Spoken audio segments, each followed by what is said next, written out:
Welcome everyone to Choice Conversations, the podcast dedicated to helping you improve your life, one choice at a time. I'm your host, Chris Stefanik. Let's do this.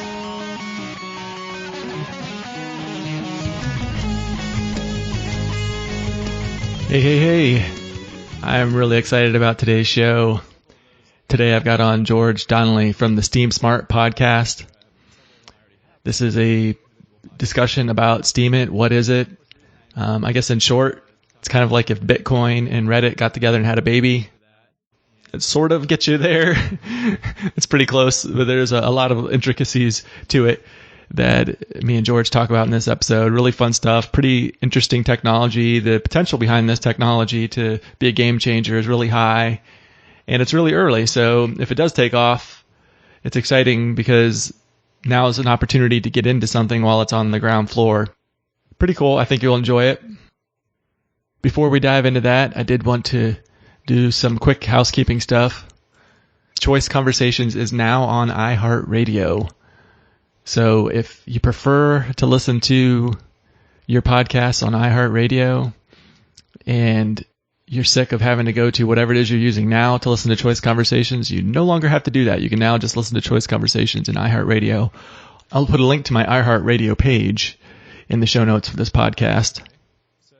Also, if you would like to help out the show, as always, share this with your friends. That is the best thing you can do to help me out.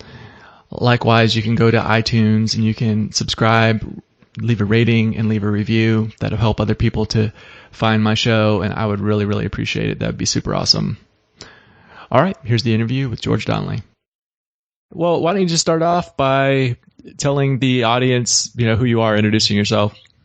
Sure. My name's George Donnelly. I am a libertarian blogger, activist, science fiction author, expat, unschooling dad, an all-around curmudgeon and pain in the butt to those who are doing things I think are wrong.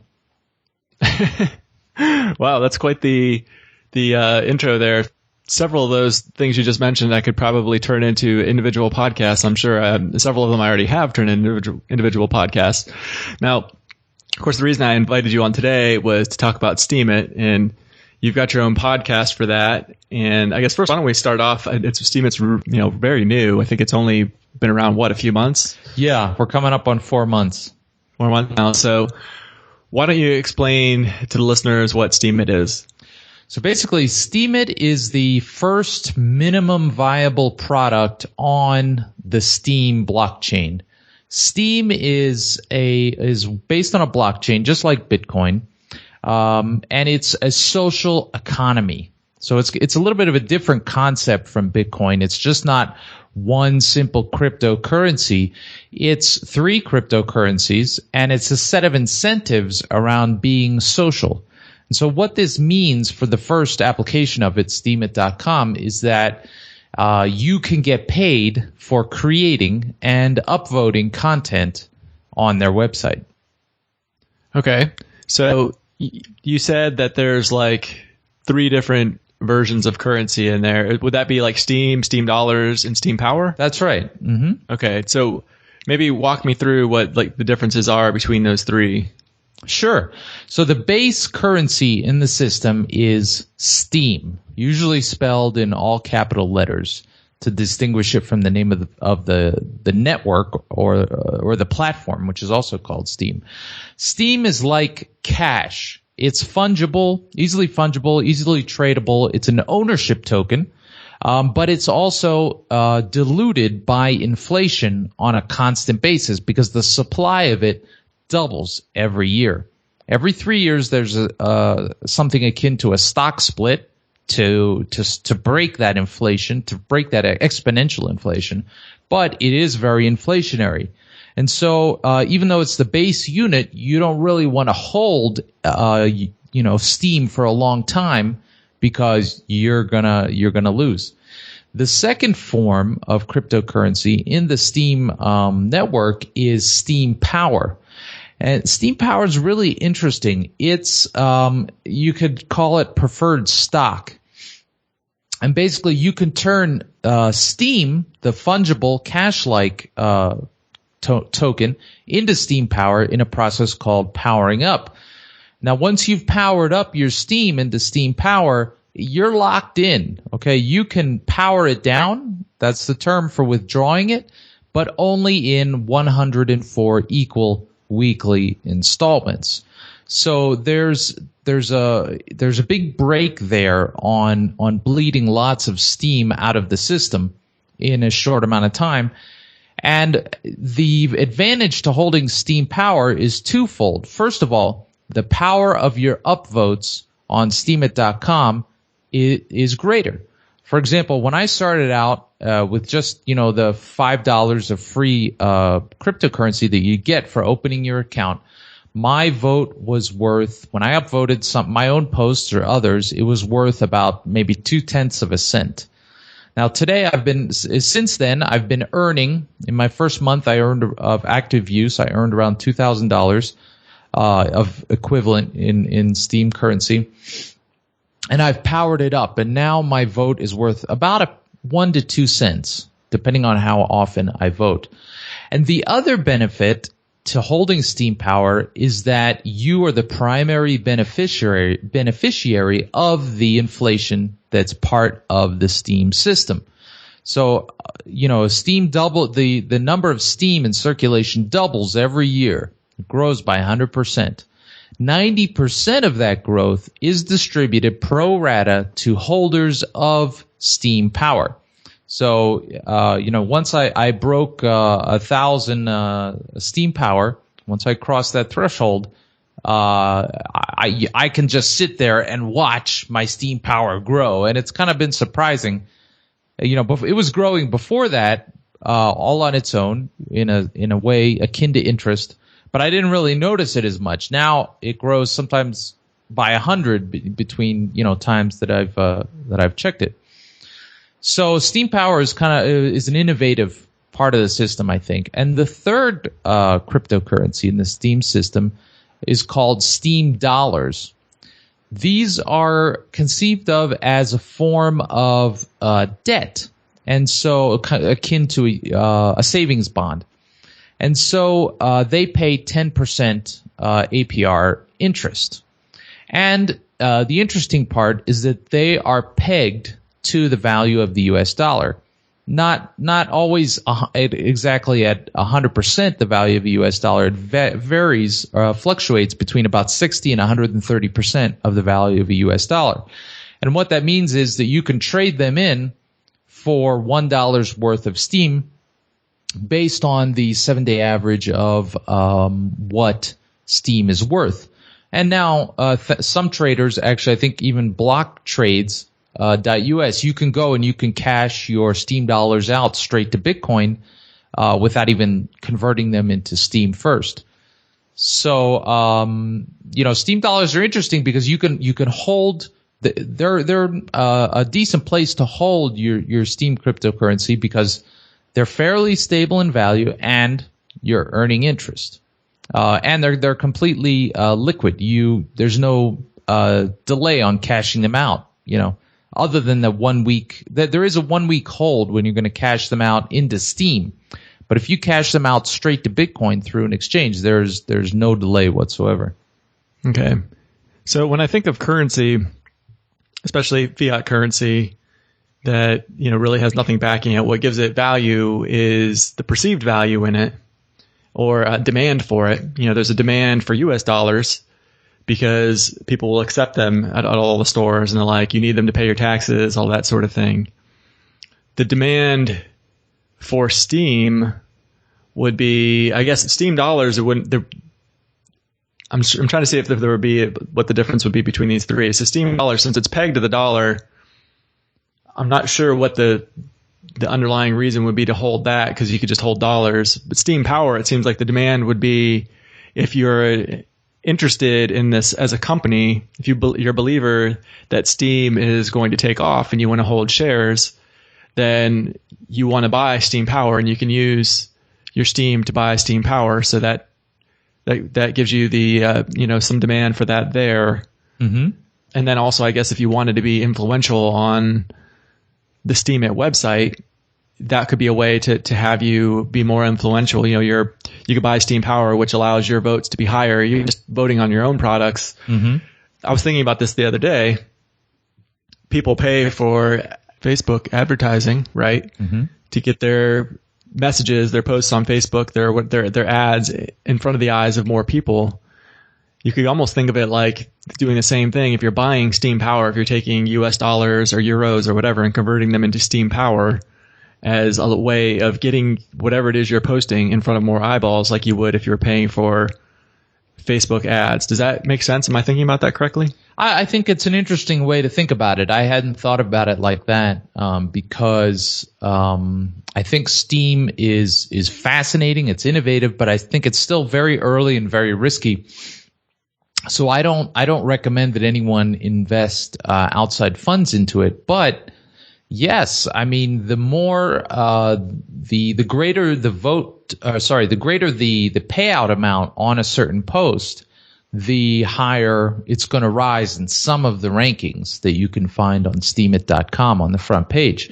And so indeed, yes, if one vote can add a $500 payout to your post, then it's going to rise in the rankings. And also you can consider that $500 payout as a return on your investment. Right. Yeah, and I guess we should mention that while you said, Steam is like the currency, Steam dollars are like bonds, and Steam Power is like shares, Steemit, it's the website, it's the application interface into Steam, and it's basically, it's like Reddit. I mean, is it fair to say that? It's essentially Reddit where you can upvote articles and those kind of rise to the top, and you can follow people, and like you said, whoever has the most Steam Power, their vote's way more than those who don't. Yes, and it's sort of like Reddit in that it has the upvotes, but it's more like Medium.com. It's really a blogging platform. I'm sorry, say that again. It's more like what? Medium.com, the blogging platform. Okay. So it's more like that. In the future, actually right now in development, there's a guy named Nate who was on our Steem Smart podcast, and he's working on something called Squeak, which is a Twitter app for the Steem blockchain. And so it will also run on, it currently is running in alpha on the Steem blockchain, but separately from Steemit.com. You can use your same login, your same wallet, your same Steam Power. You'll have your same followers, and it works like Twitter. Yeah, interesting. I like that you can have all these different apps that access into it. Mm-hmm. And so that people can find whatever interface they like the best, whatever one suits them the best, and go that route. That's pretty interesting. And now you were saying that you don't recommend people put cash into it at this point. And what you didn't mention tied to that is one way that you can invest in it is just, well, first of all, you sign up, they give you a few dollars, a few shares of Steam Power off the bat. Mm-hmm. And then when you post stuff, you can earn, you had mentioned this, you can earn more. That's a way that if you wanted to invest, you could go on there and start posting content, start upvoting other people's and build up your Steam Power that way. And with just a little bit of your time, or if you're a content producer like myself, I mean, I'm already producing content. I could just put my content on Steemit, right? I mean, yes. Would that be a successful strategy if I wanted to invest in this? Is to, whenever I put out a podcast, just put it up on Steemit and say, hey, I thought you might like this latest podcast I did, or with something like that. It's just really not going to get any upvotes. Do you really need to generate specific content for Steemit? Well, I think it depends. For example, I have a friend who has been putting out an email newsletter of sorts in the libertarian community for like 20 years. And so what he did was he just copy and pasted that email newsletter into a Steemit.com blog post. And I said to him, that's really not going to work, okay? It's just, that's not going to work. Just a simple, cheap copy and paste is not going to do the job. However, if you're willing to, let's say you produce, say in your case, you produce a podcast. Well, let's say you upload that podcast to YouTube as a video.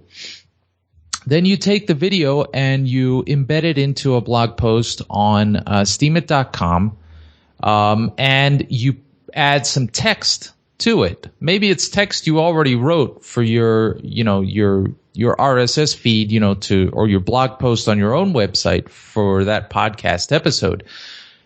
Give it some headings, format it a little bit.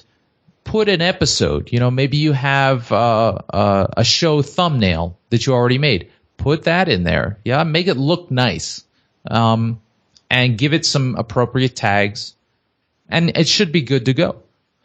But if you're just doing a simple copy and paste and your content is already not that interesting, if there's no graphic or multimedia aspect to it, then I think you need to add something a little more.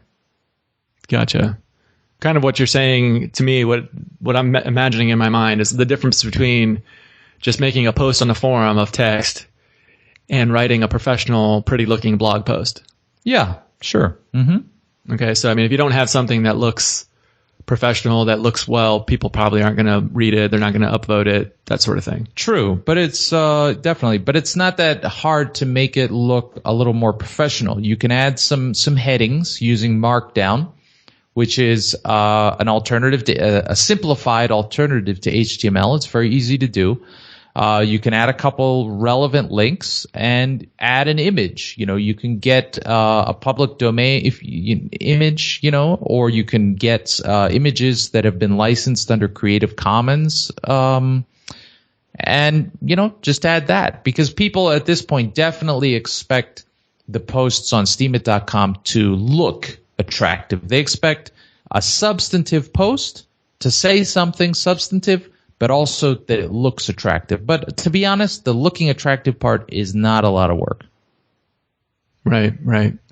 Yeah, so I'm sending you right now in the chat window a link to a post I just did yesterday. You could critique me. What I did, the infamous introduce yourself, my very first post on Steemit. In prep for our interview today, I'm like, well, I should at least get on there and look and see what it's all about. So I went and did it and introduced myself. You can see I put my logo on there at the top. I had some headings in there, and I think it looks probably pretty decent, but you tell me what, just scanning through it. Obviously the content, no amount of formatting is going to save bad content. So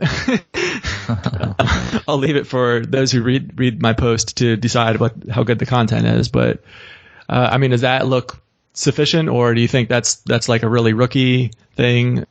Okay. So first of all, yeah, it's important to note your introduction post is, I can't stress how important it is. Yeah. Don't phone it in. Don't rush it out. Put a lot of time and work into it. And I actually wrote and filmed a screencast, a tutorial, a really in-depth tutorial. The screencast is about 47 minutes. I think you saw that, Chris, did you? I did not. How did I know? And I should have waited for the interview to do the introduce yourself post. Yeah, so other folks can find that tutorial, and it's a complete introduction for beginners that will get you up to speed in 47 minutes or less. And it's at morelibertynow.com/Steem. And that's Steem spelled STEEM. And so, yeah, one of the things I emphasize in that tutorial is the importance of putting a lot of work into your introduction post. And in fact, I offer to new users to send me not your first draft, but your second draft of your introduction post. And I will give you feedback, just like what I'm going to give to you right now, Chris. The fact that you used an image at the beginning of the post, very good, okay? And you have a couple headers, 3 headers, 2 main ones and a secondary one, it looks like.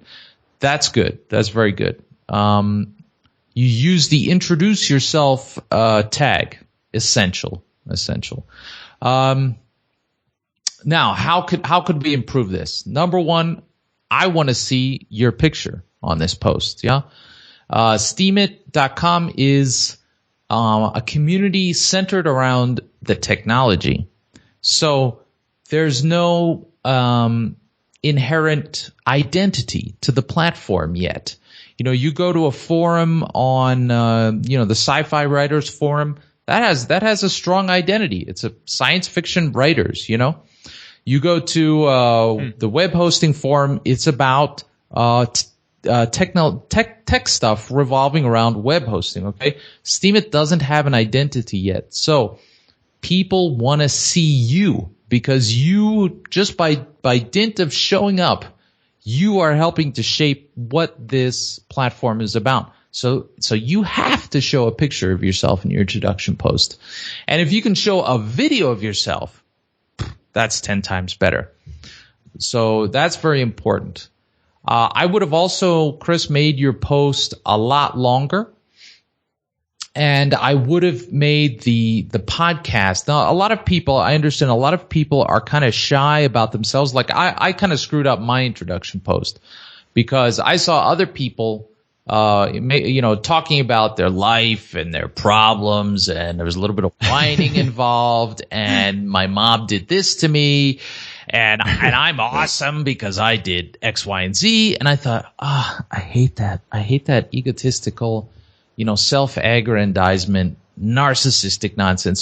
So in my post, I was like, hey, I'm George Donnelly, X, Y, and Z, but that's boring. Let's forget about that. Here's my novel. Maybe you want to check it out. Yeah. And that was a mistake. Because nobody cared about my novel until they knew something about me.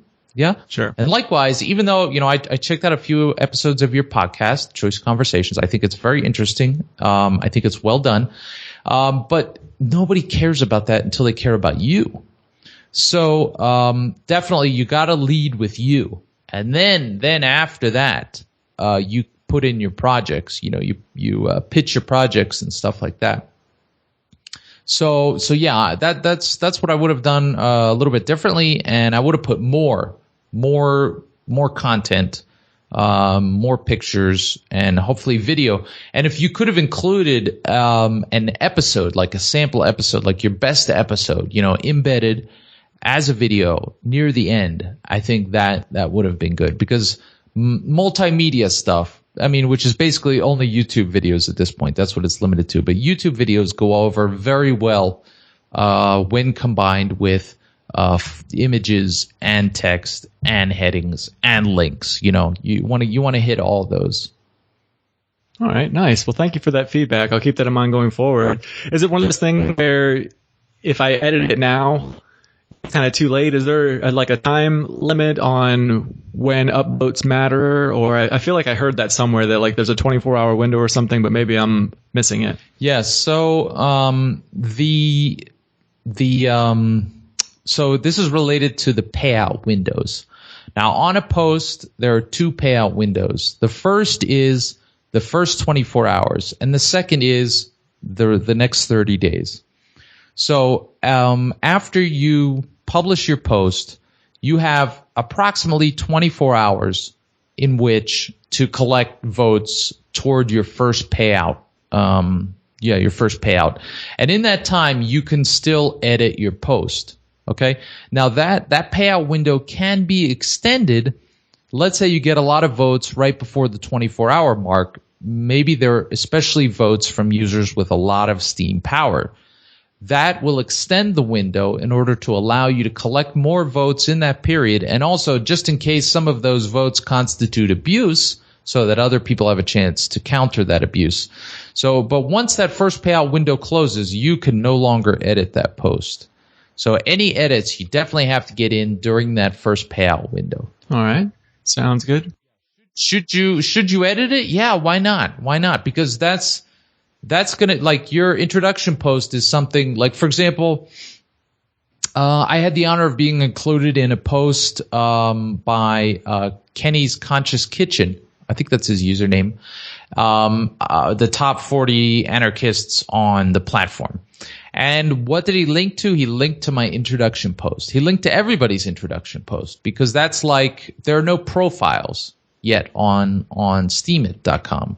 There's nowhere you can go and edit your, 160 or 500 character biography, So your introduction post for now is your bio, and so you definitely wanna take advantage of this the approximately 8 hours you have remaining to edit that and beef it up. Because as things go on, people will refer back to that in order to learn more about you. All right. Well, thanks for that critique. This is like professional consulting I'm getting for free just by being the host of a podcast. So no problem. My pleasure. Awesome. All right. Now, as I mentioned earlier, you just started your own podcast on Steemit. The Steem Smart podcast. Steem Smart podcast. All right. Excellent. And why don't you talk a little bit about what that show's all about? So, when I got started, a friend of mine, Gabriel Scheer, he introduced me to this, and actually he introduced me to it, I think 2 or 3 months ago now. And my first reaction was kind of like, meh, and I put up a post and, it didn't do so well, and then I deleted it in frustration. But he kept bugging me about it, and then I finally got excited about it, and then I thought, hey, this could be huge. And if I can create a successful podcast about it, I could not only help it grow, but I would be well positioned to be an authority on this topic, And so, I got Gabriel. Gabriel was interested, and then I put out an ad for other hosts, and Steven Polsky at Sneaky Squirrel, he joined us as well. And the goal of the podcast is really to teach people how to use Steem smartly, intelligently, just basically teach people the basics of how to use it, where the little tricks are, where the pitfalls are. And a lot of the an interesting thing, a not so great thing that I've noticed is that because at the bottom of every blog post on the site, it has your payout number in dollars. It's not denominated in Steem or Steem dollars or Steem power. It's denominated in US dollars. And some people for their posts are getting hundreds and thousands of dollars. And so it's attracted a lot of people who are like, money, and their eyes turn to dollar signs. And then they see some of these people are not that good at creating content. And they see somebody waltz onto the platform who has another platform somewhere else, is well known. And, if they get maybe like $5,000, $10,000, $20,000 for the introduction post, then they start to get upset, They've got hurt feelings about it because their post only earned, 10 cents or something. And so after, in addition to the whole thing about teaching people about how to use the platform, how it works, in addition to the part of showing off, the top content creators, there's also the aspect of the psychology around being a content creator, which is, it's like being an artist. And that's really hard. I know it's been hard for me because sometimes I sit down and I think, I'm an artist. I'm not an artist, What right do I have to do this, And I create a novel or a blog post or something. I put it out into the world, and you get that empty feeling like, is anybody going to watch this? Is this complete junk? And, so there's a whole psychological aspect to it as well. And so those are the kinds of topics that we're covering in the Steem Smart podcast. And, we hope that it's going to serve as a mechanism just to make the whole platform better. Right. And as you were saying that, this is still so early. And in fact, the website, Steemit website, is still in the beta. There are tweaks and things coming along the way as people figure out what is the best way to use this. Mm-hmm. I guess with that in mind, there are some concerns that people have raised. I reached out to some of my community and was like, I'm doing a show on Steemit. What kind of questions do you think I should ask George Donnelly? And they raised some concerns. But I guess before we get into those, we should talk about real quick what a whale is. So can you explain what a whale is? Sure. So, how much Steem power you have is such a fundamental factor in how high your payouts are going to be. Yeah. And whether or not you can attract users to your posts with high Steem power to upvote them. So those users who have large amounts, huge amounts of Steem power, because they are the developers or because they got involved from day one as miners, or maybe they invested, they're called whales because they're huge, they're huge here. And users who have a kind of a medium amount of Steem power are called dolphins. And those of us users who have only a small amount of Steem power, we're called minnows. Gotcha. Now, to me, it makes sense that if you've got a startup, the people that are controlling the majority of that company, it's going to be a small number. I mean, it's probably even, less than, like the numbers I heard around was that like 45 people control like 90% of the Steem power or something like that.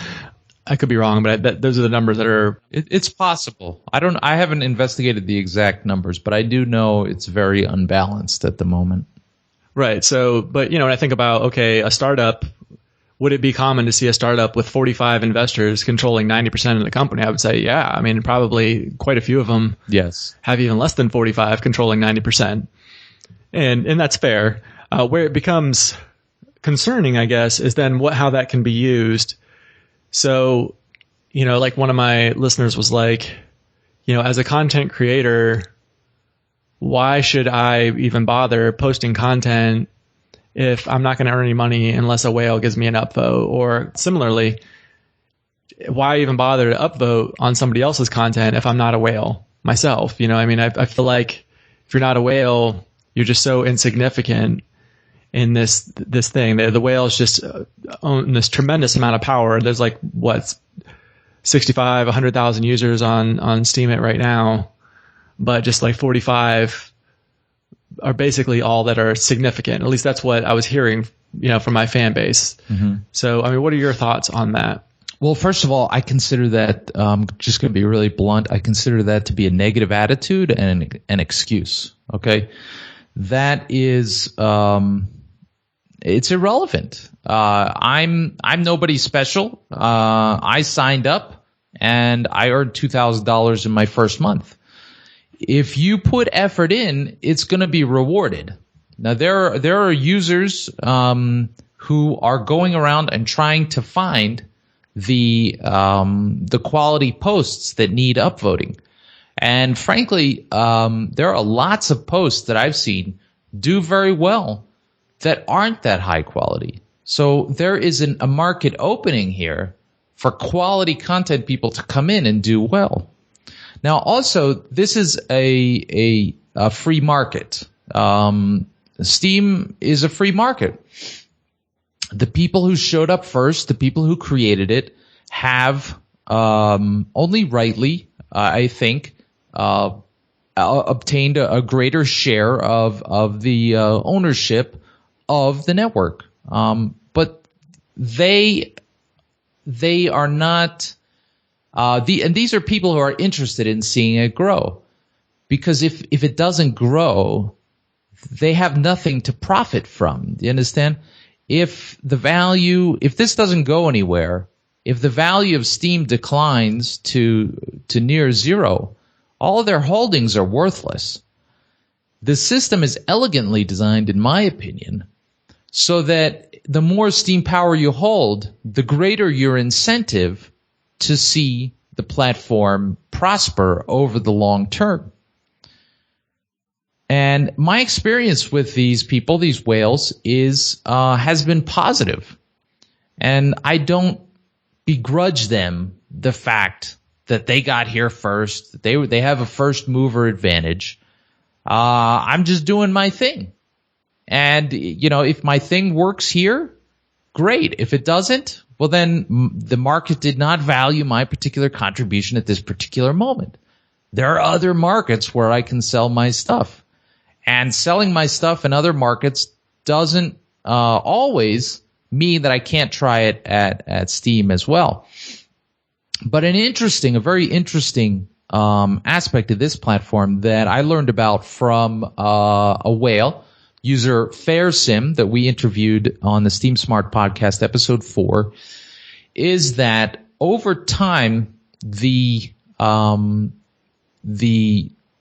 concentration of Steem power is going to move towards the successful content creators. So, if there are whales who are sitting back and just upvoting posts, which is still a useful service to the community, but if they're just sitting back and upvoting posts and playing the curation game, if they're not out there creating content that's getting upvoted, over time their relative percentage of the ownership of the network, that is the relative importance of their Steem power in the network, is going to decline because the content creators are earning Steem power, lots of Steem power, every time that they post successful content. And so, even though the platform was bootstrapped in a way that seems on its face to be unfair, which is, I have to say, an entirely subjective term, over time, it is designed to be extremely meritocratic and to punish people who have huge amounts of Steem power, but who aren't creating content. And so over the medium to long term, those of us who are overcoming our fears and overcoming any negative attitudes that we may have, and who are going in there and creating content on a regular basis, content that the market, that serves the market, that the market is saying, we want this, then we are going to become the new whales of the platform. And so I don't, it doesn't trouble me. It doesn't trouble me that they bootstrap this way. And one of the reasons they did bootstrap it this way is to overcome certain legal limitations on distributing shares and things. So that's how I feel about it. Yeah, the concept of the shares of the company and the cryptocurrency itself being distributed to content creators is a really fascinating one. And what is it? It's something like, 50, 75, something like that percentage of all the Steem that's mined goes to be distributed to content creators. Isn't that correct? Well, actually it's 10%. Oh, it's 10. Okay. Yeah. So the inflation, the doubling, 90% goes on a pro rata basis to Steem power holders, and 10% goes to pay rewards for content creation and mining. Okay. Gotcha. Still, I mean, that's pretty nice that it's designed that way to provide a market for content creators. So really, really fascinating idea. And with how terrible the mainstream media is, this is really wonderful, because right now there's, a lot of wonderful content creators in alternative media, but the majority of them are not making any money off of it. Mm-hmm. And if there can be a way for these people to get compensated for it, that opens the door for them to making, having the resources to make a better product, to make something that looks more professional. The podcasters can upgrade their recording studios. They can, depending on how successful they are, maybe quit their day jobs and the like and become, real personalities that could compete with the mainstream media. Instead of the media being just these few giants that spoon feed us whatever it is we want to hear, you've now got it decentralized where there could be, there's not necessarily giants, but a whole bunch of relatively little guys, and the market determines kind of who gets heard. Mm-hmm. So it's really fascinating and really exciting, I think. Going back to the comparison of it to a free market, though, my one criticism that I have, and how I feel like it doesn't function rather like a free market, this one aspect of it, mm-hmm. is the ability that downvotes take away your cash. So Jeff Berwick, the host of Anarchast, I was listening to him talk about Steem, and he was saying that one of his posts was up to like $2,000 or $3,000 or whatever, and a whale gave it a downvote, and it dropped to like $100 or $200. Uh-huh. And I was thinking about how this works in the free market. So I like the analogy of Bob Dylan. Bob Dylan is, he's won multiple awards. He sold millions of albums, made millions of dollars, played in front of millions of people. Yet if you ask the average person, most people think he's terrible. Most people think he can't sing. His music sucks. I can't stand it. But that's the beauty of the free market is you don't have to appeal to everyone. All you have to have is your fans. There's a book called, I forget what the name of it is, but it's basically the concept behind it is just having, all you need is 1,000 true fans. Mm-hmm. If you have 1,000 true fans that are willing to give you $100 a year for whatever product it is you're providing, whatever service it is you're providing, you've got a 6-figure income. You don't need to have millions of fans. You don't need to appeal to everyone. You just need to appeal to your fans. But it's like the way that Steemit does, where you can where downvotes takes away your money, is like, yeah, okay, I know that Bob Dylan, you had 1 million fans buy your album, and so that gave you like $5 million in cash because you got $5 per profit from those million. But there was these, 100 million other people who didn't like it. And so they're going to take that money that your fans gave you and take it away from you, and now you're left with nothing. And to me, that's where one of the issues I'm seeing with this is that somebody that doesn't like your content for whatever reason can destroy all your profit, even though your niche, your segment of the market, you're totally hitting the nail on the head, and you're delivering them value, and that your fans are wanting to give you value in return, giving you those upvotes, which is turned into Steam power or cash. But your enemies, I guess your anti-fans, I'm not sure what the term would be, the people that don't like your content can take it all away. What are your thoughts on that? Well, first of all, not just anybody can decrease your earnings. Yeah, it's not taking it away, it's decreasing them.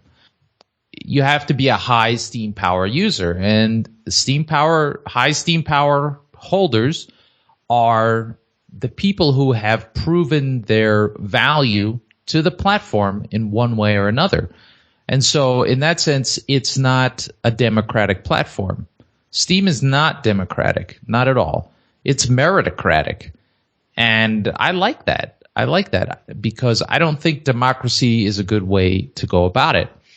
Now in regular life, it's not like there's just one free market.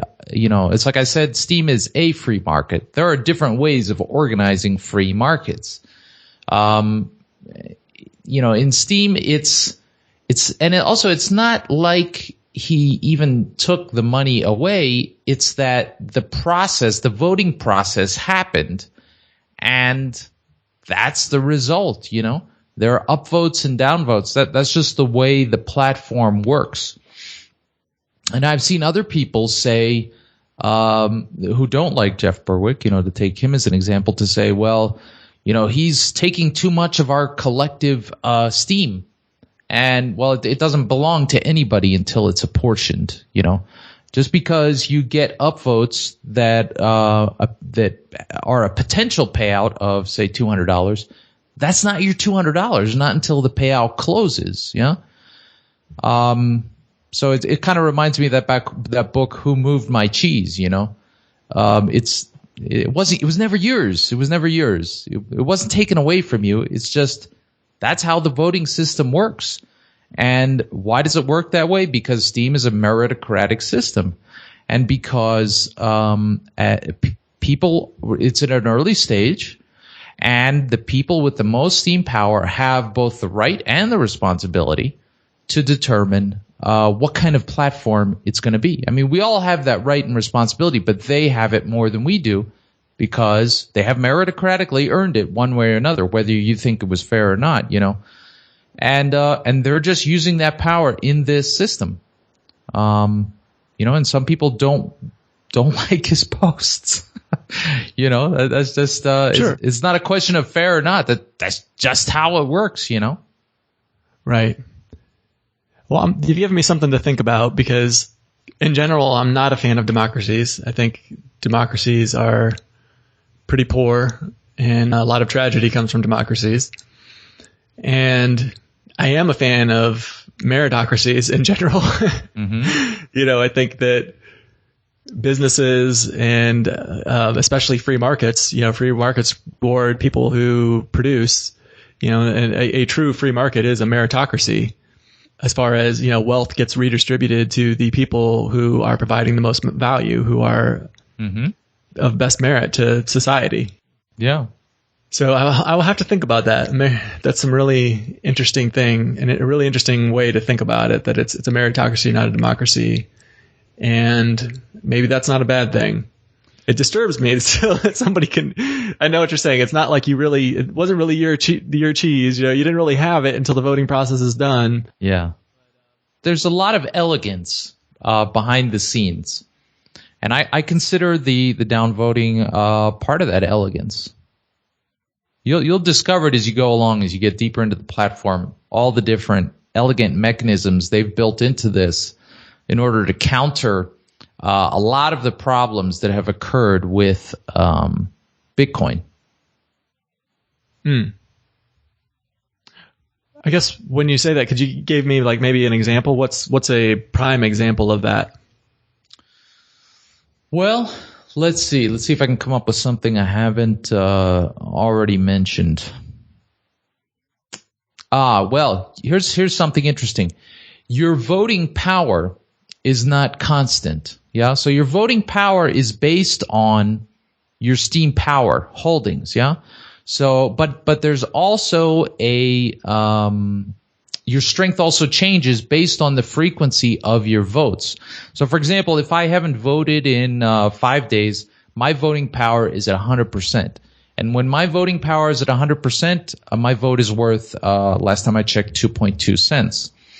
But if I vote, let's say I go to the site and I vote like 10 times in 5 minutes, my voting power is going to decline very rapidly. It may decline to as little as 40%. Yeah.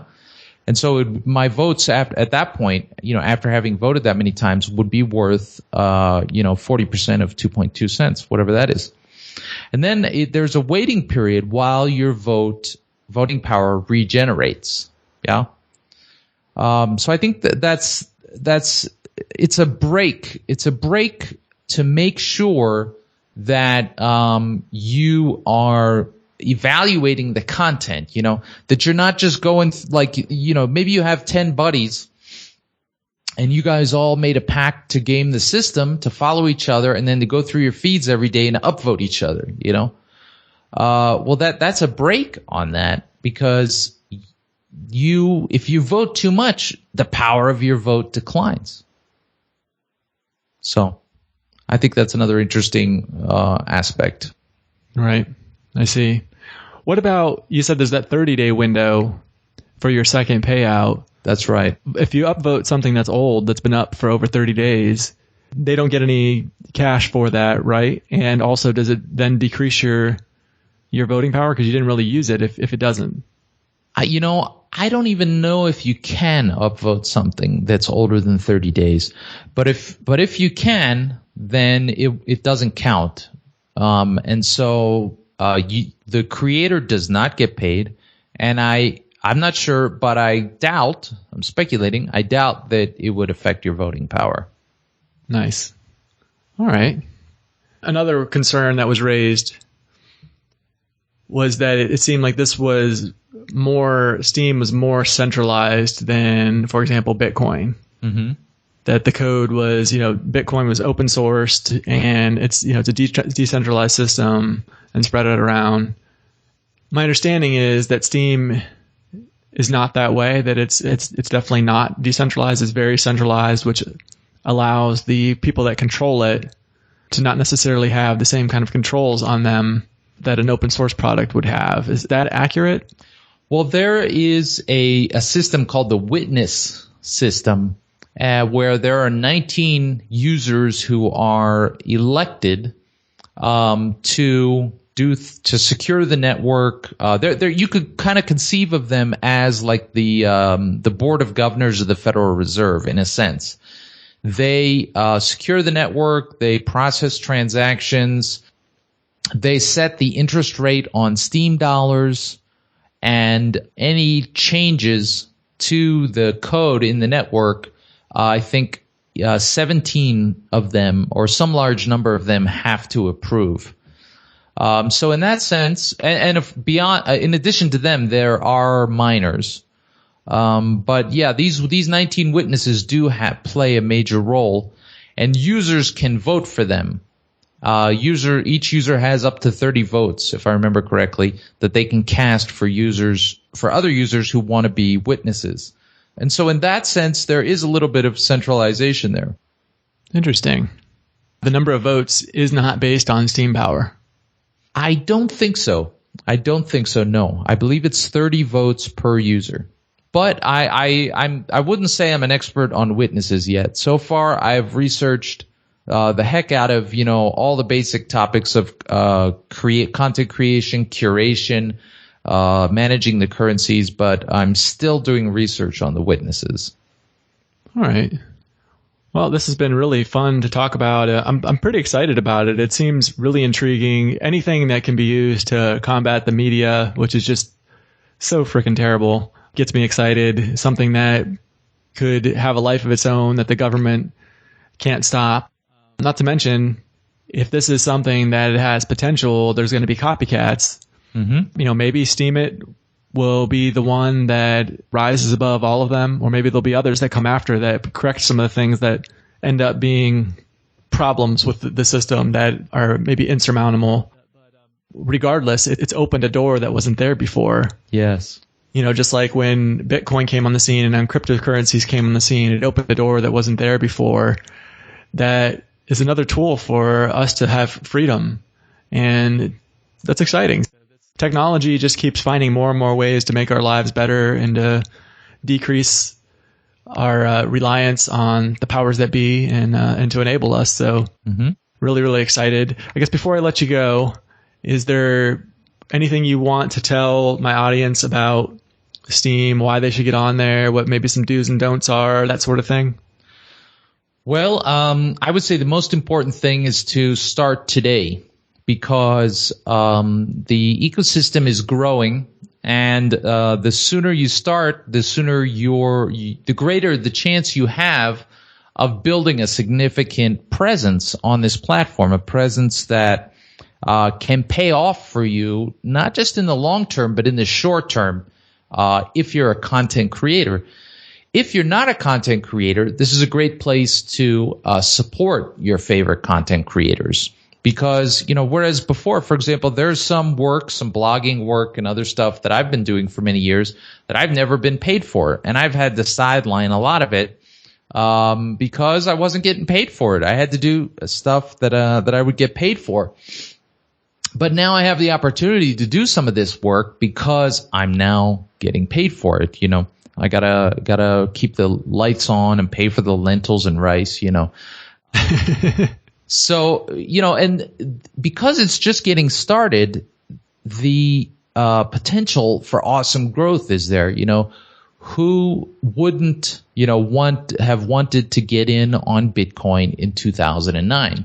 There's no guarantee that Steem will get as huge as Bitcoin, or it could get even bigger. But, why not get in and get started? It only takes, if you're already creating content, you don't have to add much work to bring it over to Steemit.